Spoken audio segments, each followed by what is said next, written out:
This second week here at Ascension marks a bittersweet time in the parish. Why we celebrate the end of another school year and our children are happy to graduate and enter into the freedom of summer.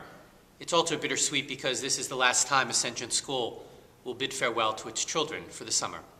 After 81 years of education, service, love, and faith, Ascension School unfortunately has come to a close.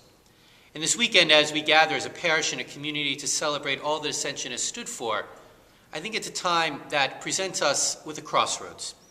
Either we can be overwhelmed by the sense of sadness and change, or we can see this as an opportunity for hope. And I think for all of us, this is a difficult time. Change is never easy, and especially after 81 years of such an integral part of our community and our parish, it's very hard to say goodbye. I'd like to share through an experience I had the day after the closing was announced. Mrs. Barr and I, the school principal, were walking through, checking on the children, and I was amazed by the laughter, the joy that I saw resilient in that school literally the day after we had announced to them that the school would be closing. And I remember turning to Mrs. Barr and saying, I think this is God's hand to remind us adults that life does go on.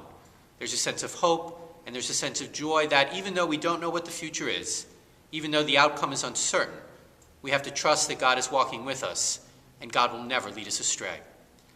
I think in the midst of this time of change and transition and sadness for this community, let's allow the children to be the guide, because I think they really are the symbol and the reminder God's giving to all of us in the midst of this difficult time what really matters.